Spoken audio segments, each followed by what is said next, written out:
Amid the growing number of older cancer patients, a specialized toolkit in geriatric oncology can be a game-changer. With an aging population, the need for tailored care is more critical than ever.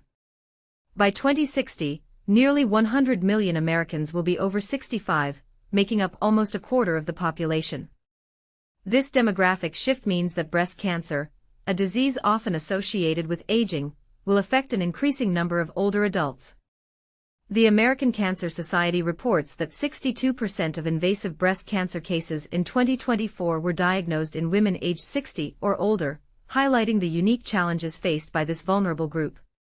At the Dana-Farber Cancer Institute in Boston, we launched the program for older adults with breast cancer in 2022 to address these challenges head-on. Our program aims to implement best practices from geriatric oncology and provide personalized support, assessment, referrals, and navigation to patients aged 70 and above throughout their breast cancer journey. But how can oncology practices become more age-friendly for older patients?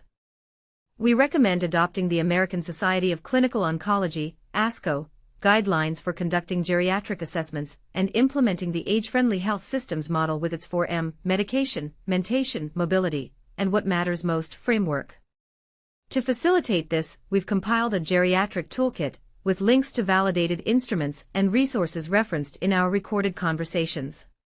In 2018, ASCO established the first clinical practice guideline for the care of older adults with cancer, recommending a geriatric assessment, GA, for all cancer patients aged 65 and older undergoing systemic therapy.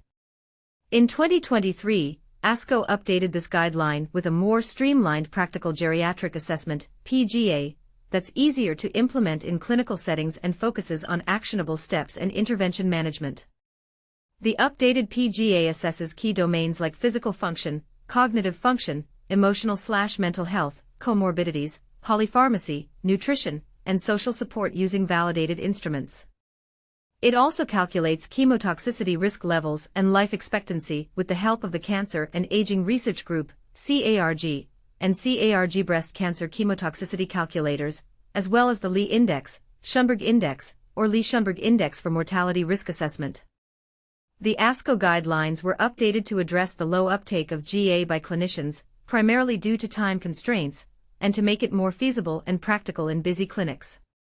Patients flagged for further evaluation in any assessed domain, e.g., cognitive or sleep concerns, may be referred to a geriatrician or specialist.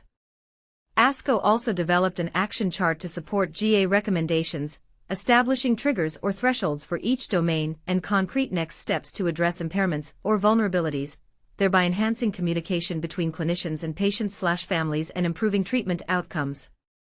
To promote age-friendly care in various clinical settings, Age-Friendly Health Systems, AFHS, shares best practices and synthesizes them into the evidence-based 4MIS model. By focusing on what matters most to patients and caregivers, we can align care and treatment decisions with a patient's goals, priorities, and wishes. AFHS offers year-long action communities that educate and train teams in best practices for incorporating age-friendly care into everyday healthcare settings. We believe these resources will empower oncology practices to provide age-friendly care tailored to older adults' needs, ultimately improving treatment outcomes and quality.